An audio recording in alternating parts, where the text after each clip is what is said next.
You're listening to the Bulldog Hour, getting you inside the Wilson football program with weekly game previews, recaps, highlights, and interviews. Now, here are your hosts, Joe Mays and Justin Raffauf.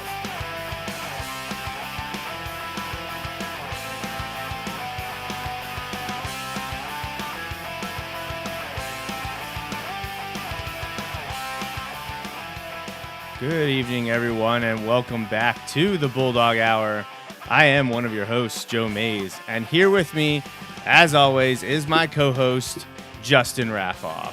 Yeah, it's great to be here. Is it, Justin? Are you happy? Yeah, Yeah, I am. I'm pretty happy. I am, yeah. I mean, Wilson related. You couldn't go wrong with what happened on Friday. Show specific, we're really good. Perfect. Through Saturday, we're good. We're good. Yeah, today wasn't the best for you, though. No, but yes, that is correct. However, I talked to someone, it might have been some of the kids, I don't know. They were talking on maybe Thursday or Friday, and I was explaining how, like, it goes in that order, though. Like, just, well, you know, the Wilson kids, I really want them to win. Mostly because I like you know the kids and you want to see them do well. You want to see them win, and it was a rivalry game and all that stuff. And then Penn State's next, just because it's there, and again you're there. It was a big game and everything. And the Eagles, I kind of expected them to lose this week, and this was the other key part. The games to Wilson and Penn State mean a lot more. Any one individual game means a lot more than Week 4 game in the NFL. Not that those games aren't important; they are, but there's more margin for error in the NFL than there is in college than there is in high school. Right. And I'm very happy that I didn't have to worry about any NFL bowl so far. For me, I get to delay that till tomorrow night. Right. So I don't have to worry about it. So I had a fantastic Friday and Nothing Saturday. caps off a great Monday, like, watching your team back to work with their football practice in the rain. Third string quarterback. Practice squad special. I don't know. We'll see. But yeah, so Friday was excellent for Wilson. The Bulldogs went to Shillington and defeated rival Governor Mifflin Mustangs at their place, which always feels good. Yeah. Beating Mifflin, it doesn't matter where it happens. It's going to be a great feeling. Always but a good time. Always doing it on the road is awesome, especially, this season, we still say people weren't sure what to expect this year. The graduating class last year was massive. The non-league slate, which includes technically Mifflin, was daunting on paper. And, well, here we are, 6 games over, and the Bulldogs are 5-1. Pretty high up in the power rankings. I took a peek. And essentially have what looks like, barring any kind of significant stumble over the next 3 weeks, setting up a Week 10 Section 1 championship game. Yeah. Honestly, Wilson's biggest test until they play Manheim Township in Week 10 is this week against Hempfield, and it's at Gurski, and it's homecoming. It's a big night. Actually, we still owe them for upsetting us 2 years ago. 2 years ago. It's the last time that a non-Wilson, non-Manheim Township team won Section 1 was Hempfield 2 years ago when Hempfield beat both Wilson and Manheim Township, kind of surprisingly, out of nowhere. They had a very good team that year. We saw how tough they were, but after they played Wilson and upset the Bulldogs with a late touchdown with just seconds to play in that game, they were so beat up that they had a rough next 3 weeks. Yeah. They lost to Exeter in the regular season in a non-league game, and then they lost in big fashion to Manheim Township, who they had already beaten that year. Right. And that was in the district playoffs. So Wilson Hempfield, big one coming up this Friday. We'll preview that one here at the end. And then the Bulldogs have Penn Manor and McCaskey before Manheim Township. Penn Manor and McCaskey are struggling. Honestly, did Penn Manor and McCaskey play yet? Do you know? I don't think they have. Because this might be a year where McCaskey is slightly better than Penn Manor. Penn Manor's really struggling. Yeah. They're not having a great season. And now we get to go to Millersville, Beamsdorfer Stadium. Justin and I are happy to make that trek. It's our upcoming trip to the Sugar Bowl. We're less than 2 weeks away, Justin. So looking forward. The countdown is on. That's right. The countdown's been on for 2 years, but here we are. All right. Before we dive into the full recap with lots of video tonight, we got lots of video to recap the rivalry win versus the Mustangs. But we want to remind everyone and thank our presenting sponsors. Again, as always, my dad, Bill Mays, and Mays Sandwich Shop, Mike Drago and MikeDragoSports.com, and White Star Tours, all stepping up for us in a big way this season and bringing the Bulldog Hour to all of you. And in addition to those groups and people, we would like to thank the Miller family and our 3 anonymous donors. And there are many ways you can help us here at the Bulldog Hour. Obviously, the businesses and family sponsorships are always accepted and appreciated. But we also want to encourage everyone to visit BulldogHour.com. You can find a whole host of information on the current Wilson football team here in 2024 or a variety of teams from the past. Actually, most teams have been chronicled on the website, kind of do a season-by-season recap. Not all. I'm still working my way through because I try to clip articles and pictures and all kinds of things from each season starting all the way back in 1945 through our 80th season here in 2024, but also have a bunch of Wilson football announcements. A lot of things from the parents organization is throwing up their information on, shirts and tickets, and the youth flag football camp that's still going on every Saturday. All that kind of stuff can be found at BulldogHour.com. And finally, Justin, in addition to the in-kind donation sponsorships and the website, hit up our social media and your favorite. Yeah, like and share. We love hearing from everybody when we're at the games or at just various things. People come up and tell us about the show or talk about the show or things like that, but also just let other people know about the show if you like it. All right, and our next live show will be 1 week from right now, Sunday, October 6th. Game 7 recap, that's against Hempfield, and we'll preview Game 8, which is the game at Penn Manor. So we've made it to the second half of the season. We're past that point now. I can't believe the Christmas tree's not up yet, Joe. Well, I mean, the one right behind you is, and you know that it's been there all year just because I was too lazy to take it down. And I was just like, this is just going to stay there. Look, now I look like a genius because in a few months, and it's like, it's already up. I'm good. We're fine. All right, so the schedule is up there. We're halfway through the home slate and more than halfway through the away slate. 4 total games left, 2 of each. Hempfield at home this Friday, 2 Penn Manor the following Friday, back home for senior night on October 18th against McCaskey, and then that big regular season finale October 25th in Neffsville against the Blue Streaks, who remain undefeated and the top team in the power ratings in District 3 6A. And we're at a spot where I feel like we can kind of start to talk about, again, if Wilson handles their business over these last 4 games, there's a strong potential for another home game. You know, if you don't, then who knows what would happen. But if they handle their business, they should have another home game. And then, that kind of could lead to more home games depending on how things play out. But hey, these games are all important. They're all, leading in. You don't want to get ahead of yourself or anything like that. But yeah, I would love to play some more home games beyond those 4. Yeah. And I'll go ahead and say it now. This is after 5 weeks. I did not do anything after week 6, but I predicted every game that matters for the power ratings. I'm not going to say where certain outcomes were, but I had Wilson finishing in the top 4, which would give the Bulldogs another home game. It would be the second weekend in November. I guess that would be like November 7th, I want to say. Is that technically the first Friday in November, but it's the second playoff weekend? No, I think it's the 8th. Is it the 8th? I think the first is a Friday. Okay. All right. So I could be wrong. 7th, 8th, right in that area. You have to finish in the top 6 to have that bye the first weekend.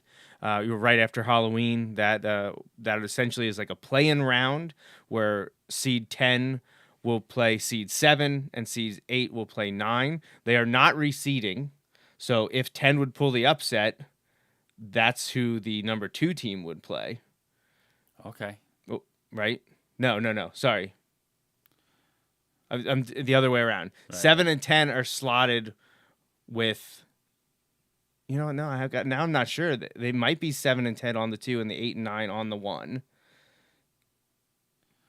Yeah, I should just pull it up now that I'm talking about it. That's interesting. Well, they're not. Yeah, they're not receding. So there is a way that the second-rated team in the power ratings would be playing a lower-seeded team because of the play-in round.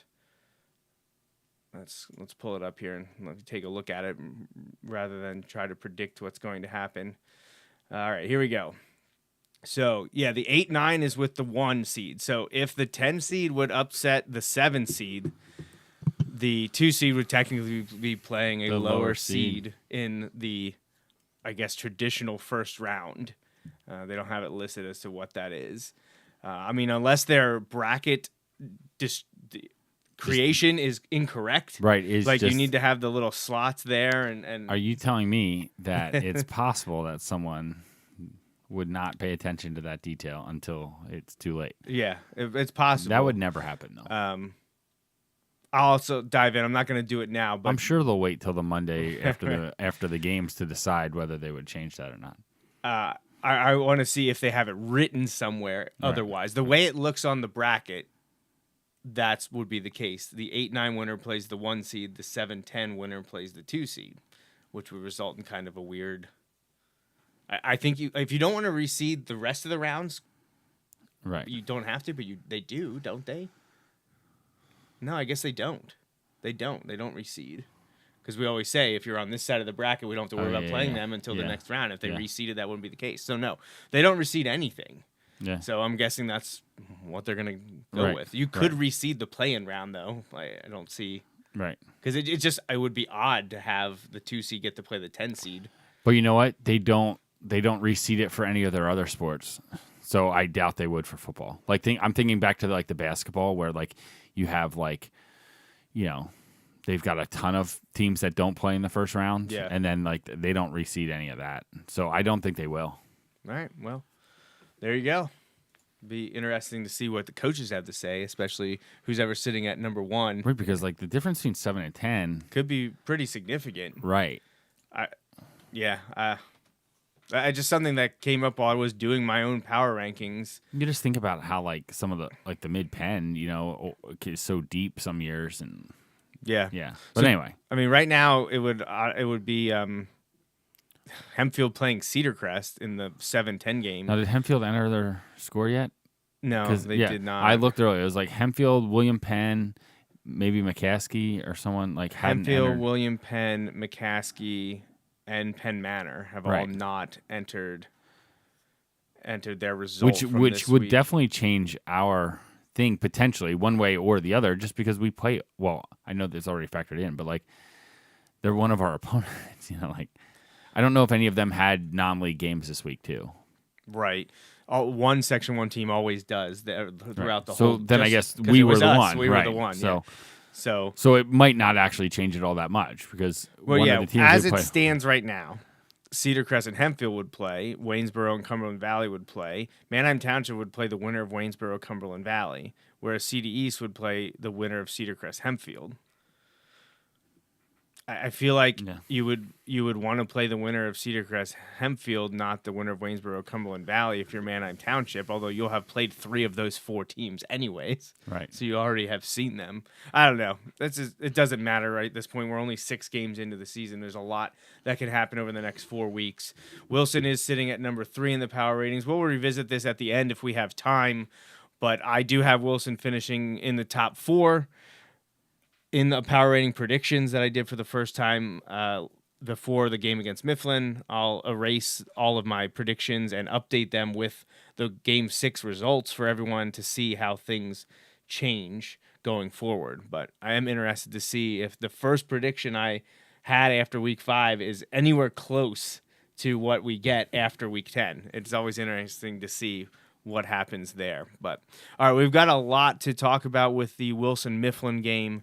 So I'm going to pull that up. I'm going to start with some video. Justin and I will recap the game, but I'm going to play some highlights that were provided to us by Brandon over at BNB Media, the flagship network. They were the ones that broadcast the game for Mike Drago Sports. I know a lot of you tuned in. I think it might have been the most successful broadcast that they've had. It was, I think, over 1,100 views when I saw it right at the end of the game Friday.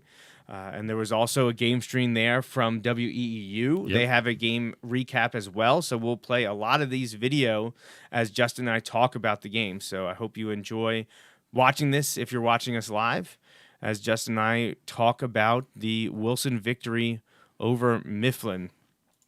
So things started a little bit slow rights. And even had a turnover from the Bulldogs. Gruber it was takes an the snap. interception It's early. a screen pass. But then Mifflin as doesn't the first read it well. quarter came to And jogging in approach untouched into the end zone is Wilson Carpenter. got on the board first. A nice little screenplay from Maddox Gruber to Jaden Carpenter. Again, this drive started on Wilson's 22-yard line. It was They're great in the Mifflin blocking territory on the screen, now. and he was able to go in, first I down believe, and 4. untouched. But that was set up really well. Mifflin would then get 2 Deep scores, pass. aided Gruber by a looking slippery for Glover. surface, and also a He's turnover got on it. a punt before Wilson would drive the field thanks to an incredible catch from Mike Glover there. Leaf versus Glover. What a I know big-time that matchup. was one that people One of the best wanted you'll to see. Leaf, the leading tackler. He got mossed on this Mifflin defense. Let's see. Let me see if I can run that back again. Gruber in the shotgun. We have moved on. Rear So in the motion. next one is the Greer will get it. equalizer for Near the sideline. Bulldogs. Hole That is a can't quick finish the swing tackle, and I pass think out Greer to may have running gotten back in, Monty did he? Greer, He did. who fights his Touchdown, way Wilson. into the end zone for the score. I love how you could see the one player And Hull's going to signaling, kick himself. No good. But then you have pictures of him clearly not Oh on yeah, the ground, not like being from the anywhere opposite near. angle. Yeah, so Gonna be this offsides, next highlight then and it's gonna shows go that against Mifflin Mifflin. jumped off sides on the extra We point have the try. distance So to the instead goal. of attempting the extra Donner will point try by again. Christo Hunsaker, We'll see. Wilson went This for it. changes the mindset. And they're going to on get offense in the for end Wilson. zone to the guy that was going to kick Now, it. Gruber Maddox is going to run a great play here. is back They run it out of their dozer quarterback formation, their spot. short yardage formation, and they've showed that's not just quarterback Vikings sneak, in the which they did backfield. a lot against Gruber, Nazareth. for the first It's time not tonight, just on the to 1-yard line, will the line up up-backs under Cam center. Zillinger or Brady Takes the Klein. It's snap, not just to takes the Corral Akins. We handoff, can also and throw wide out of open it. is And this one Zollinger, Gruber and to it's Christo got, it's Hunsaker, good. which Excuse me, a gave 2-point Wilson conversion. the lead again, 15 He's to got 14, getting And again, closer and it closer looks to like halftime. But the halftime. Bulldogs Wilson would can not get be done. at least in the field Wilson goal would range get the ball back before after the a end of the nice half. defensive stop with just about 90 seconds to play here in the second quarter with Wilson up 15 to 14. Still a light drizzle here. We're going in to the second get, quarter as well. I believe, another Michael Greer Glover motion. catch. This is the long Gruber one. back This to is the one pass. where he Clean catches pocket. and then drags Lobs the one guy deep for a down the wide field. line. It's Glover again. Just a He's got it, beautiful and he's throw brought from down Maddox. inside the Glover is 35-yard able line. to drag him Gruber down and to Glover about the connect on 30 back-to-back for another possessions. Big play and pick up on the drive before 10-yard halftime. line. 22 And then seconds just to a go little bit until later, half. about 21 seconds left to play, we're going Can to see the Mifflin get a Bulldogs stop, extend their or will Wilson lead before punch it in on this halftime drive? on a great play out of their empty Akins in formation motion. that Gruber goes on a swing handles the low pass snap. He downfield flushed to out of the Corral pocket. Akins, who made a Akins, back fantastic corner of the end zone, jump and catch touchdown! in the end zone for the score. Wilson would tack on the extra point and go up 22 to 14, and that's where the teams would be at halftime.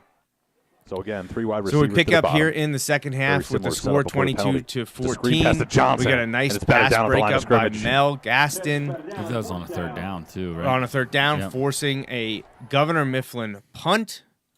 This drive started on Wilson's So own Wilson would get the 36-yard ball line. back, drive back They're now on down the the 29 field, of Mifflin. and Gruber able to handle the we pass. get our Looks second opposite and finds his man. screen touchdown from Carpenter, Maddox. who has a touchdown already. Jaden Has another Carpenter. one. Extra point was good. Wilson would go up 29 to 14 and really looked in control at this point. Yeah. They honestly, I thought the And Bulldogs Wilson has thrown controlled yet most another of the dagger game. in the back. So scoreboard Mifflin didn't fans here on the always road. show that. No. But as we Bringing some mentioned, pressure. Gruber steps up, finds his there was a man. couple Who finds the issues end there. zone? Right, there It's were Glover. First half, first quarter. Enough mistakes, and Mifflin capitalized every time. And we have a late or flag especially down on the early. field. I'd say on the first one, on the interception, they capitalized by not giving us a score. You know, like it was. Drive started on Wilson's But when we own had the ball so 36-yard deep, line. They're now on towards the the end 29 zone, of Mifflin. Went backwards. Let me go. it would Mifflin bringing make some sense, pressure. but Gruber steps up, finds his man. Yeah, Who just, finds the end zone? you know, It's Glover. unable to get the punt off, because just the ball. And we and have a everything. late flag down on the field. You know, and then giving up some a big play here or there.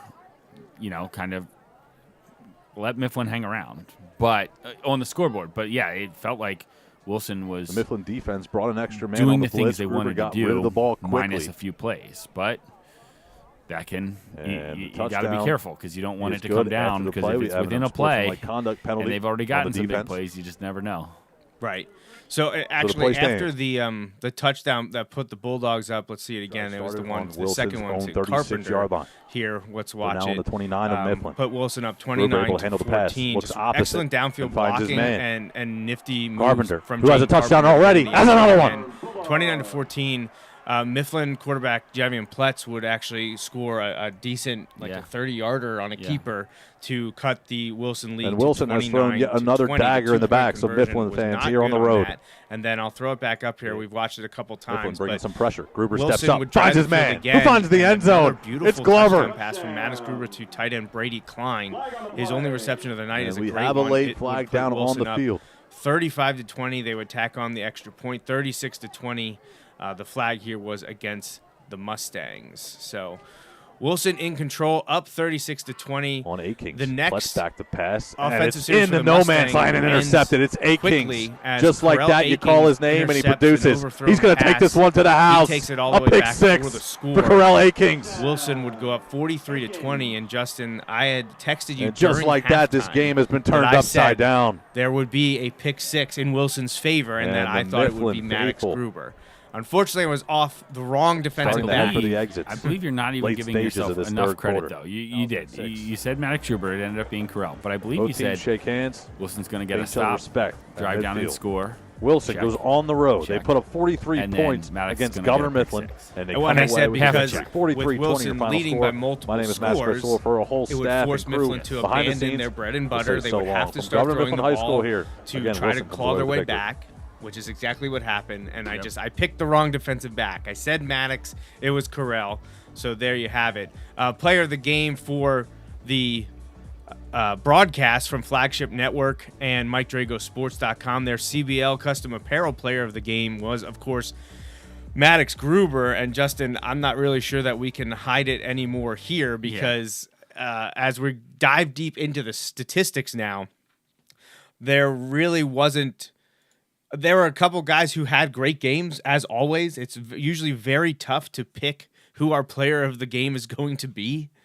But one obviously stood out this week, and I didn't even get to play the highlight of his one ridiculous scramble run. I think it was in the third quarter. Yeah, that was he just kept crazy. bouncing off of people and just kept gaining yards. And if he made, I think, one more different cut, he might have scored. Yes. He made the wrong adjustment right at the end and ended up running into a Mifflin defender and didn't get into the end zone, but it didn't matter. It was still a fantastic play. I didn't pull that highlight from the Mike Drago Sports broadcast, but here it is. Player of the week for the Bulldog Hour. Game 6 at Governor Mifflin has to be none other than senior quarterback, defensive back, Maddox Gruber, because let's listen to some of this, Justin. I mean, you and I heard it already. You told me about it post-game down on the field in Shillington, but Maddox Gruber passing 15 of 20. He had the early interception, which he immediately brushed off. That's the great thing, I think, about Maddox as quarterback this year. He doesn't let his individual mistakes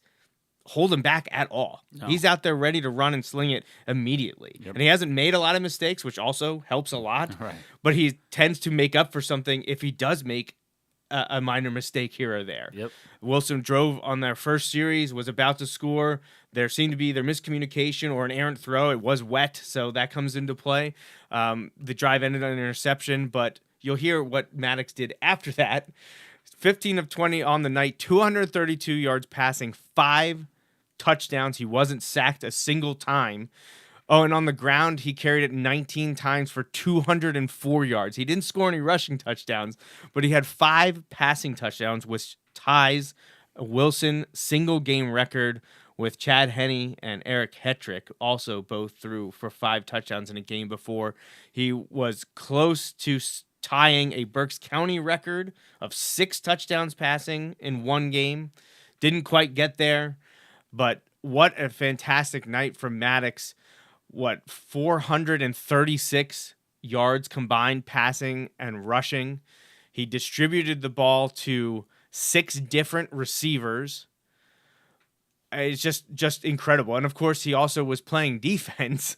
Right. So he wasn't done on offense. He also was tied for the third leading tackler. He had 3 tackles, and he's credited with a forced fumble as well. So quite the evening for Wilson's quarterback, Maddox Gruber. And I know in the first few weeks, people were like, is this going to work? Is this the type of player, that should be leading the offense? He's needed on defense, but he hasn't missed much defensive time. Right. Dealing with offensive requirements. He's an incredible two-way athlete, one that we haven't seen often at Wilson, usually because we don't let the quarterback also play defense. That's Right. generally the and way not that because the team they aren't operates. able to. Like we've had a number of them that would have. I'm fairly certain every quarterback that's come through Wilson could have played Right, defense right. if they were allowed. I Right. know, I believe Rob Walters did in the 90s a bit, and obviously just a few years ago we saw Caleb Brown do it. Yeah. It wasn't as a starter, though. He would Right, come in when necessary and Right. play cornerback or safety. He was probably the first one since the mid-90s to get a lot of meaningful time on defense as the starting quarterback. But Maddox is doing full-time duties on both sides of the ball. And after 6 weeks, it's going quite well. He's gone over 1,000 passing yards for the season now. So depending on the game plan and how the opponents respond and how much time he gets to play quarterback over the next 3 weeks, he could push for a 2,000-yard passing season, which entering the season, I don't know that anyone could have expected that. Right. Knowing that what they wanted to do on offense, having a nice, strong veteran offensive line, having a dynamic athlete at quarterback, and then having 2 great running backs in Akings and Greer. But Maddox is showing that he can throw the ball quite well. And he threw it this past game to a few of his receivers and tight ends. Leading the way was Cam Zulinger again, 4 receptions, 34 yards. In terms of receiving yardage, though, it was big tight end Mike Glover, who we saw 2 of his fantastic catches. He didn't get in the end zone this week, but Maddox did connect with him 3 times for 85 yards. And then he also found Jaden Carpenter 3 times in total, 2 of them for touchdowns. Monty Greer had 3 catches for 34 yards and a score. We saw Brady Klein's 1 catch for 17 yards and a touchdown, and then Carell Akings also 1 catch, 10 yards, made it count, got into the end zone. Defensively speaking, we know that Maddox came up in the 3rd spot, tied with Brady Klein for 3 tackles, and Brady Klein recovered the fumble that was forced by Maddox. Coming in second leading tackler this week was safety Chase Herb. He had 3.5 total tackles. And then leading the way defensively, once again, linebacker E.J. Brownback, 9 tackles this week, 2 for loss, including a sack. So another fantastic effort from the defense. They gave up 20 points. There were 2 big runs that hurt them, one each by Garner and Pletz, and then the one where they started inside one where the they 10. started. Yeah, was it inside the 10? It was right around It was the 10. deep. It was in the red zone yeah. for sure. On first, it was a slightly elevated snap caused Right. Christo to kind of get out of sync with his punting formation, Right. and then when he went to try to boot the ball, just. I don't know if it slipped or what happened, but he had to fall on it and turn the ball over on downs, and they scored in just the next few plays. But overall, play by play, the defense played great. Yeah. Obviously, you don't want to surrender 2 long touchdowns like that, especially with some of the teams coming up with the athletes they have or the team cohesion that someone like Manheim Township has, the balance that they're able to do. Yeah. The weapons everywhere. Right. But overall, pretty strong showing from the Wilson defense once again. So, Justin, I am going to play the highlights now from the WEEU broadcast. Anything else you want to add about the Wilson Mifflin game? No, I thought they did a good job of coming out and getting, they marched right down the field, which was good. But then, to fall or to have that little hiccup when you throw the pick, and then, they were able to get it back, and they just kind of weathered the storm early on. And not even just with that, but the score and take the lead, but then to go down 14-7, I think the offense seemed very aggressive, and I know they ran it a bunch, but like it was an aggressive mindset, kind of like we know what our weapons are and our strengths, and we don't think you can stop it repeatedly. Not here and there, yeah, but like we think if we get the ball in the hands of our playmakers, we're going to make enough plays to win, and they did. Maddox did an awesome job of that. Sometimes, when the situation's there, he read it right and made it happen with his feet, which is what you got to do. Listen, we're spreading it around. You read all those guys that had catches. We're spreading it around. You're going to back out of there. All right, well, I'll keep it, and it was just good to kind of bounce back. I thought getting the momentum before halftime was huge. Mm-hmm. Absolutely. And then to keep it rolling into the second half was also huge, because that kind of set the tone. Like you said, that put Mifflin kind of behind the eight ball. Everybody knows what they want to do and how they want to do it. So when you can kind of force their hand, which Wilson was able to do, it kind of just, that's how it was going to be. It's a good win though on sloppy conditions, as sloppy as it's going to be now. Right. Like we don't play this year. We don't play on grass, do we? We don't go to McCaskey. No, we host McCaskey. Right. Yeah. So we host McCaskey for the last home game. So we don't. Yeah, we won't play on grass, but I just thought overall they did what we needed them to do. It was a great all around effort. I did some team statistics here. Wilson had 26 first downs to Mifflin's 11. Wilson rushed for a total of 300 yards. Governor Mifflin did have 219 rushing yards, but Wilson had 232 passing yards to just 24 for the Mustangs. So Wilson outgained Mifflin 532 to 243, more than doubled them up. Wilson ran 58 plays to 39 for Mifflin. Mifflin lost the fumble. Both teams sloppy in terms of discipline. Lots of penalties, 20 total accepted penalties in the game, 11 for Wilson, 9 for Governor Mifflin. Wilson only had to punt. I guess technically they had to punt twice. Only one of them was actually kicked. Yeah. Wilson scored 3 times in the red zone. Had 1 sack, good on all their kicks. Wilson 5 of 9 on third down, so more than 50% is pretty good. Right. Yeah. Did not convert on any fourth down conversions, and honestly, time of possession went in Wilson's favor. Surprisingly, Mifflin is known for ball control offense, but Wilson actually had the ball 9 minutes longer because they had to sustain drives. They weren't really given a short field that often, if at all. We started with the ball pretty deep. Usually, Wilson had to start between like their 15 and 30, and scored multiple times, 43 points. I know one of them was a defensive score, but overall, pretty solid night.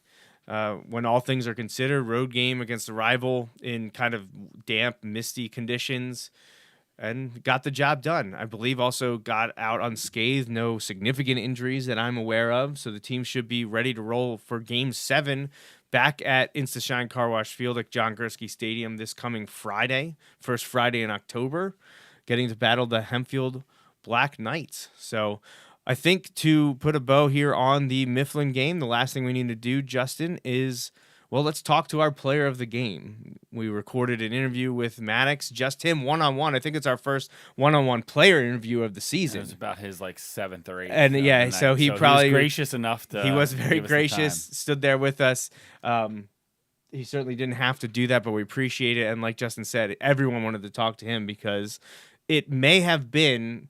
I believe he set the single game rushing record by a quarterback in the game, eclipsing Caleb Brown from the Manheim Central game on Halloween in 2020. And he had a ridiculous game that night. That was a ridiculous game. So actually, maybe he didn't set it. Maybe, I was talking with Paul Roberts about this yesterday morning. So let me double check. So no, he did not set the record. The record still stands, rushing by a quarterback. Maddox had 204 yards and Caleb Brown had 243. I thought you were going to say like 205. No, against Manheim Central. So Caleb Brown is the leader for rushing yards by a quarterback. Maddox is in second. I believe it's only the second ever 200-yard rushing performance by a quarterback. And I am fairly confident in saying, because only the two of them have done that, and I don't believe Caleb had any other 200-yard rushing games.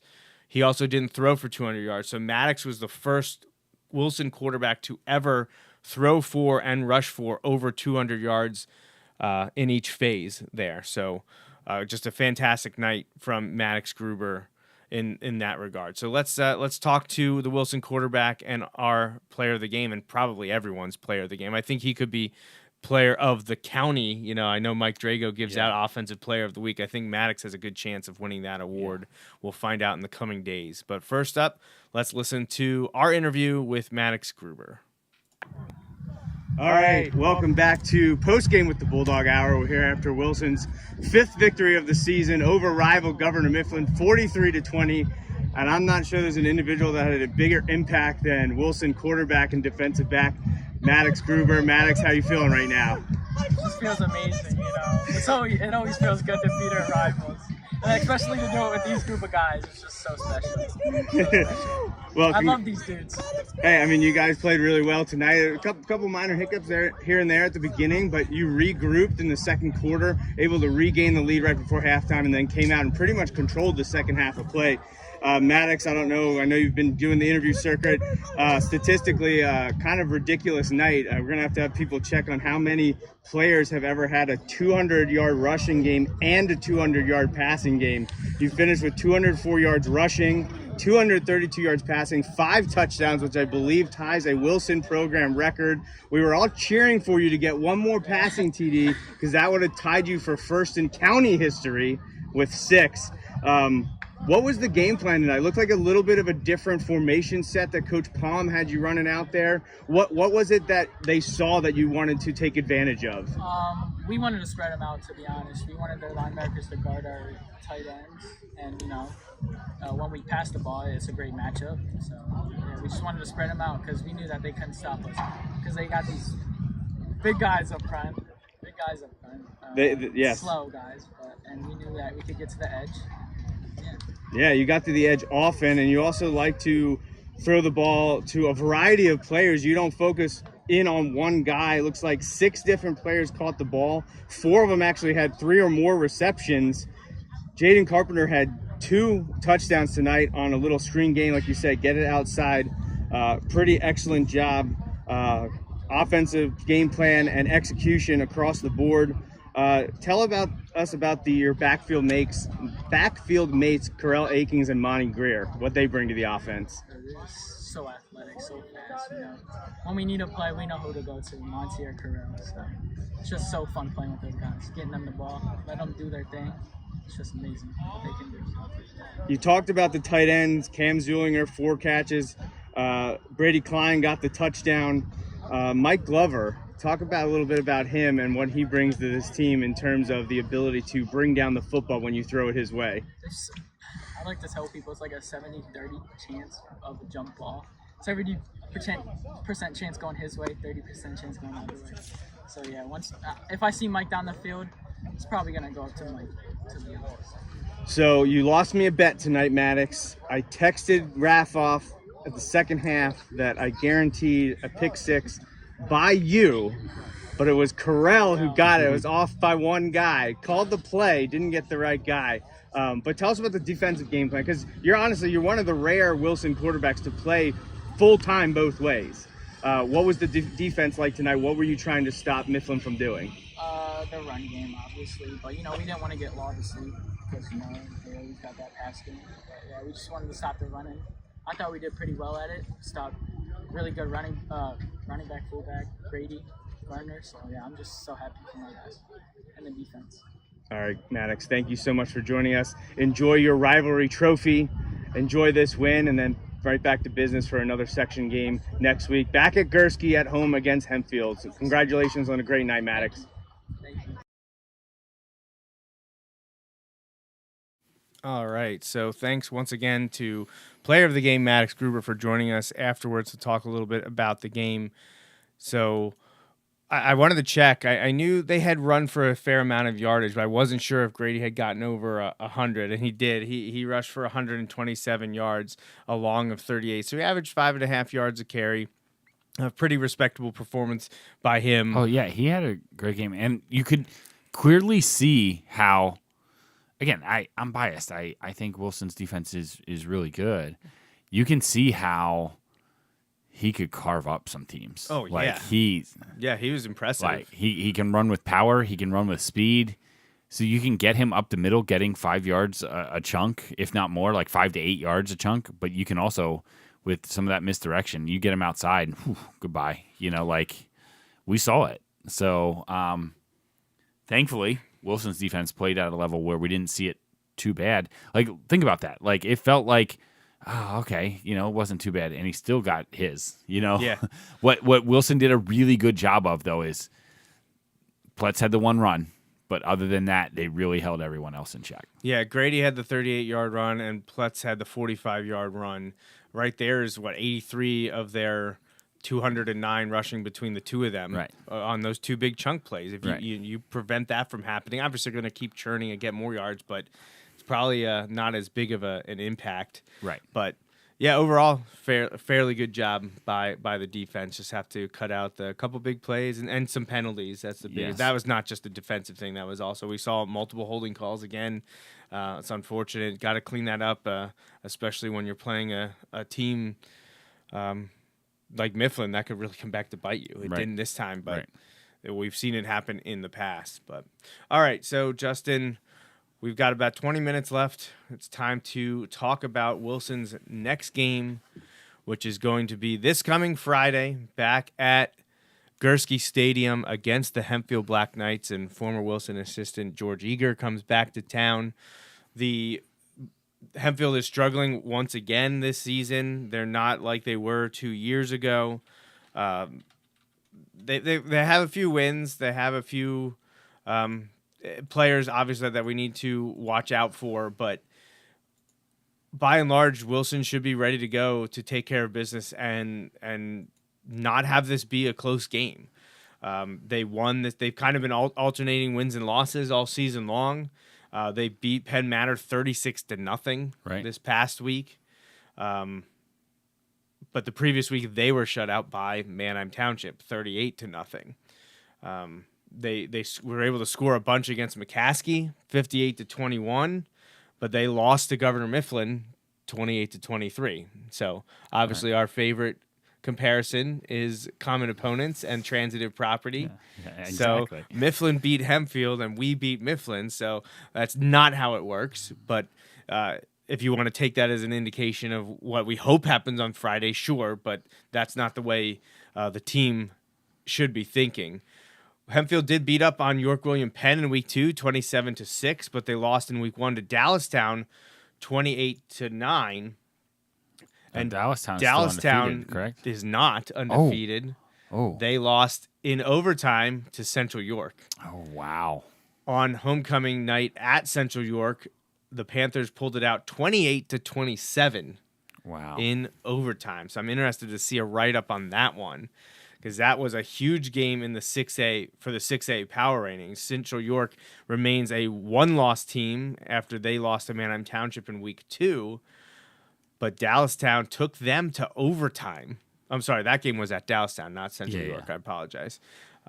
So Central York on the road, ruining Dallastown's homecoming game in overtime, 28-27. So now Dallastown, other than their last game, rivalry game against York William Penn. Their rivalry game is Red Lion. Yeah. But they have to play York William Penn yet.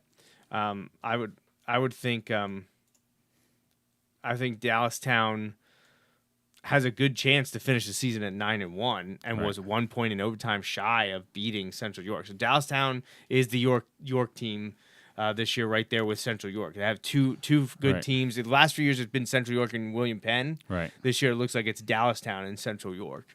So we'll see what happens there with with those York teams. But back to Hempfield again, they're sitting at 3-3.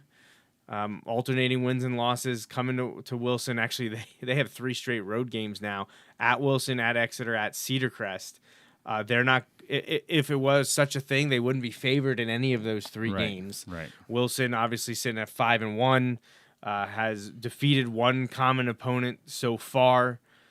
Exeter's undefeated and looking like the team to beat in Section 2 of the Lancaster-Lebanon League, and Cedar Crest stood tall against Wilson, came up a bit short, but looks to be probably in that next tier right behind the Bulldogs. They played a little bit lethargic against Reading. They were only up, I think it was 21-14 against Reading, and that was at home too. That was at Cedar Crest.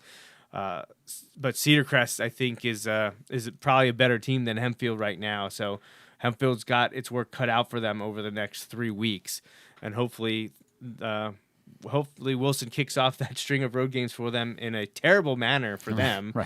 Great for the Bulldogs, but we'll see what happens. It was nice to see Nazareth get back in the win column. Good. They had not won since they beat us in the final minutes. They lost to Freedom and Parkland, but they beat up on Pleasant Valley this week, and it's always important for our non-league teams to win, to keep winning, and that's what Plymouth Whitemarsh did as well. They shut out Hatboro Horsham this week 38-0 after beating up on Penwood a week ago. So their only 2 losses to the top 2 teams in Section 1. Correct. Wilson and Manheim Township both gave. I also saw Colonials their a coach. loss. Their coach was like, I think, like the Eagles coach of the week or whatever last week. Oh, really? Yeah. So he got recognized for his work, and he has a strong program there at Plymouth Whitemarsh. We'll see what happens. Plymouth Whitemarsh, I think they'll beat Wissahickon this week, but then they've got 2 tough ones against Springfield, Monco, and Upper Moreland before they finish with William Tennant. I think they'll beat William Tennant. Again, if you're paying attention, we're pulling for Plymouth Whitemarsh. Yeah, we want Plymouth Whitemarsh. Pulling for Nazareth to win some games down the stretch here. Nazareth, Plymouth Whitemarsh, and Cheltenham, Right. who unfortunately lost this week. They've only got 1 win against Ben Salem. They've got a game this weekend against Council Rock North. Really hoping they can get a win. Council Rock North also only has 1 win, Right, so we want to keep seeing our Cheltenham non-league getting a guys. win there would be huge. That would be big for sure. And honestly, we want Mifflin to keep winning. We want they got a tough one this week at Conestoga Valley. It is, who has just been electric. They're undefeated so far this year. Yeah, that's a big one. They've only surrendered 40 points in 6 games total. They shut out Penn Manor in week 1. You thought they might get tested against Ephrata. They ran all over Ephrata. Their closest game was against Spring Grove 2 games ago now, 13-7, but they beat up on Lebanon this week. That would be a huge win for the Mustangs to take down Conestoga Valley. Well, and the Mustangs battling to make it into the 6A playoffs, that would be a massive win for them. That would be huge for them. Mifflin then has Lebanon and Elizabethtown, which should be wins for them before they take on Ephrata. So Mifflin's looking at, essentially 5-3 with 2 games that they hope are toss-ups, or maybe they can pull the upset against Conestoga Valley or Ephrata. Right. They probably need to win one of those to get into the top 10. Yeah. They should probably finish 6-4 for Mifflin to make the 6A 10-team playoff field. So we'll keep an eye on that for sure. Anything you want to say about the upcoming game, Justin? No, it's just that Coach Ager will have the guys ready. I know it hasn't really worked out for them much this year. There were some hiccups and just crazy situations there last year. But he's going to have them ready to go. He'll be prepared. They'll do the best to have the kids prepared. But like you said, Wilson, again, you can't use the transitive property there, but Wilson, we've seen them win in multiple ways, this year. So I think that we have the guys to go out and make it happen. It's just making it happen. And like you said, it's also that time where you'd like to see us start to clean up on some of the things that haven't really necessarily come to haunt us yet, like penalties or, the big plays got us in one game. But just, all right, let's start to make those improvements again, so that we're not peaking at the end of September here. That's not what anybody wants. We want to be climbing so that we're peaking a month from now, or getting close to our peak a month from now. You know, like that's what you want to start to hit your stride over these last 4 weeks. So, yeah, let's see what we can do. Put that practice in. Practice hard and be ready to go. And yeah, hopefully get back on that.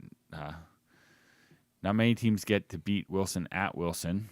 No, like Hempfield did 2 years ago, right. And Especially not not many LL get to meet them teams. multiple times in a row. So let's stop that. Yeah, we'll see. We'll see what happens. Coach Eager's team comes to Gurski, like we mentioned, Friday night with a 3-3 record. Last year they finished 3-7, so they're right around where they were last year, maybe a step ahead. They've got a couple winnable games, or a winnable game near the end of the season. I believe they finish with Reading. But we talked about their tough streak starting with Wilson this week. Now, they do bring back some veterans on their team, including wide receiver Cam Margison. He's one of 3 returning wide receivers for Hempfield. However, their biggest losses are at 2 of their best players from a year ago. Their quarterback, Jackson Landis, has moved on. I believe he's playing college football now for them.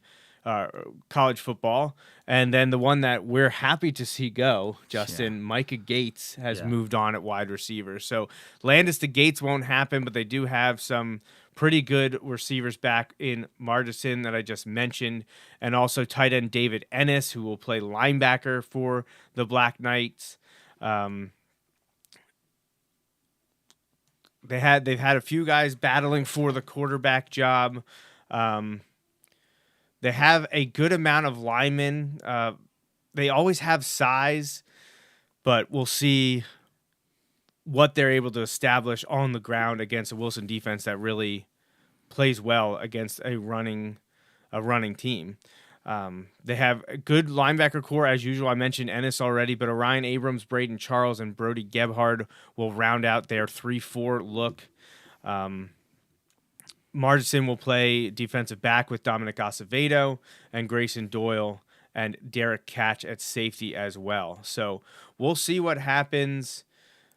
It was a really rough year for Hempfield last year, and I know they want to try to turn things around this season. I'd be perfectly fine with that starting next week. right. This week. So far, it's been... they're 500. They're 3-3, 2-1 in the league. They did lose to Manheim Township already, 38-0 2 weeks ago. But yeah, we'll see what quarterback Derek Catch can do with the weapons that they have. Catch has thrown for over 1,000 yards. He's got 6 touchdowns, but also 6 interceptions. Grayson Doyle has been the go-to guy when it's been Catch giving the ball up, because Catch also is a talented runner from his quarterback spot. He's got 229 rushings and 9 touchdowns. Doyle has 250 yards rushing, but no touchdowns yet. Brandon Day, Ethan Caldwell also getting some touches in the backfield for the Black Knights. But it's Margison at receiver. He's got 3 touchdowns and 263 yards on the season. Braden Charles, 297 yards and 2 touchdowns. And Orion Abrams, 17 catches, 216 yards, 2 scores. And finally, Philip Krauser kind of rounds out the 4 biggest offensive playmakers at wide receiver. All 4 guys over 200 yards receiving. So they spread it around. There's not one go-to guy like we saw Micah Gates being the last 2 years. So Catch is doing a good job of distributing the football. Over 1,000 yards in 6 games. Well, and we look like last year, it turned into a bit of a track meet. Right. Wilson jumped up early, and then, I distinctly remember the guy, because that was the televised game, right? Yeah. And the guy next to me working the camera was like, oh, man, this might be a mercy rule. And I'm in my head thinking, dude, you never say it out loud. Because I think Wilson went up 21-0. Right. And then in the first basically quarter. It was like they would score and then we'd score again. Like it basically, we just traded scores to go in that, like keep it at that like 21 or 14. Well, it kind also of like, didn't help that we had like a 10-minute delay when the refs didn't know what they were doing on apparently a interception that somehow Well, wasn't an that interception. That game took so long. We missed our we pizza. missed our pizza. I don't think we got home from that game until midnight. It was a late It was night. ridiculous. Yeah. Because I think we were standing there talking, trying to figure out what we're doing for food, and we're like, "Oh, can we order it and pick it up?" Thankfully, we didn't do that because the game took so long to finish right. that we would have missed our food anyways. That would have been awful, especially like you pay ahead online and then Right? Yeah. Just guess we're out of luck. Guess someone got some food on us. But yeah. So there's a Hempfield. Not great Hempfield memories the last 2 years. 2 years ago, they beat us at Gurski. Then last year, the game takes forever. we missed pizza. Missed the pizza. Unacceptable. It was really, yeah. Well, that was also the beginning of the end for the Phillies season that night, too. Yeah. They lost to Arizona for the first. Just not great memories, Justin. No, Not great no. memories. All right, in final couple minutes, let's take a look at the power ratings. So 6 games in, we kind of start to see the way things are separating. Manheim Township's at number 1. They're going to be tough to catch unless Wilson can beat them in Week 10, sitting at 6-0. Central Dauphin East is the only other, undefeated 6-8 They started team. their gauntlet run with a win. They did. They beat Cumberland Valley 34-28 on Friday. Now they go away to Central Dauphin, playing in their home stadium as the away team, though.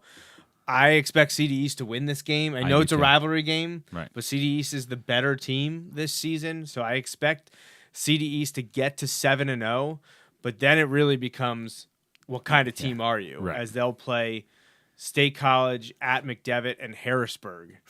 So that is a ridiculous way to finish the season. Now, State College isn't in District 3, so we can't see their power ratings and whatnot on here. And Bishop McDevitt is a 5A school. Right. McDevitt's only losses to Harrisburg so far. What, double overtime? Yeah, or it was overtime, something like that? in multiple overtimes, I believe. And yeah, it'll be interesting to see where CD East ends the season with the gauntlet that they have. Wilson's then sitting at third, 5-1, slightly ahead of Harrisburg at the moment. Harrisburg opened the season with that blowout loss to LaSalle College High School, but has since rebounded and recovered and has won 5 consecutive games, including that overtime thriller against Bishop McDevitt in a huge rivalry game for them. They squeaked by a victory against State College before beating up on Chambersburg, getting past Cedar Cliff and destroying Carlisle this past week.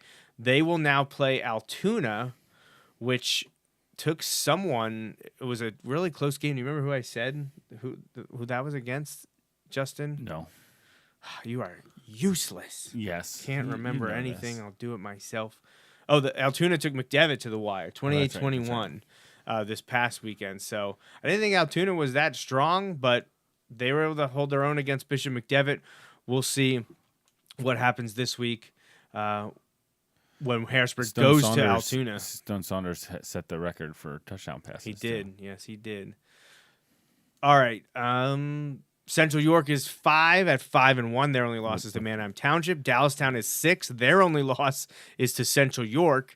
And then you've got Cedar Crest and Waynesboro at 7-8. Cedar Crest's only 2 losses are to Wilson and Warwick, who I believe Warwick actually statistically might have the best defense in all of the Lancaster-Lebanon League, all 37 teams. So interesting what's happening with Warwick as they're 3-3 on the season. But it's not the defense's fault. Right. They've played very strong in their games, beating Cedar Crest. Cumberland Valley sits at 9-3-3. Hempfield is currently in the 10 spot. They're listed here at 2-3. Their game has not been entered, so there's even a chance they could bounce up after their victory over Penn Manor. So, yeah, there we go. Those are the top 10 teams. Mifflin's the last team or first team out right now, sitting at 11. And we already talked about the Mustangs. They've got a few important games, must-wins against Lebanon and Elizabethtown, and those are sandwiched in between a game this week at Conestoga Valley and then a game in the last week of the season at Ephrata. Their 2 away games are the tough ones. They need to pull out a win there. Their 2 home games should be wins. Yes. Both Lebanon and Elizabethtown are not very good. Again, to mention this, I know this is goes against what some people might think, but their wins help us. Right. So Yes. their wins help us. We want Mifflin to win. We want them to keep winning. We need them to win. So we'll see what happens. But It would be interesting if they were to make the playoffs, though, being in the 6A field now. Like, yeah, the potential that we could end up seeing them again. I'm trying to think. Did I send you the picture? Or did I just tell you what the first power rating said? We just talked about it. We just talked about it. Yeah. I'm trying to think if I took a picture of that.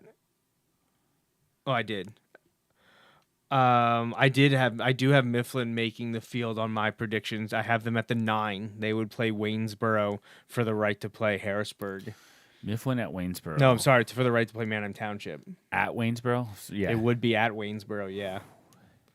Oh, my And gosh. I have Cumberland Valley playing at Cedar Crest for the right to play at Harrisburg the next week. You could probably play schools in New Jersey that are close. Actually, I take that back. I know you can play schools in New Jersey that are a closer drive than Waynesboro.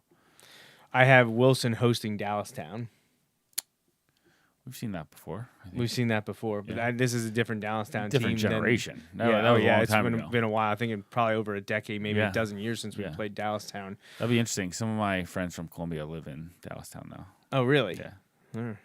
So obviously, 4 more games to go. Lots of toss-ups, lots of changes going to happen, but that's where we stand with the actual power ratings, and then my little predictions here have Wilson hosting Dallastown in the 4-5 game. So we'll see.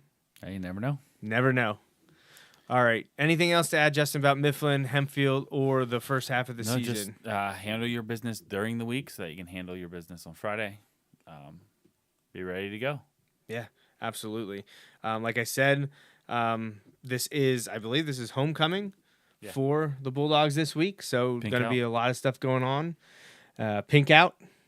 And should be another great event, another great night at Insta-Shine Car Wash Field at John Gurski Stadium. We hope all of you will join us there. So I think that's it for episode 11 of the Bulldog Hour's 10th season. For Justin Raffauf and the entire Wilson football team, I'm Joe Mays. And until next time, remember, go Bulldogs.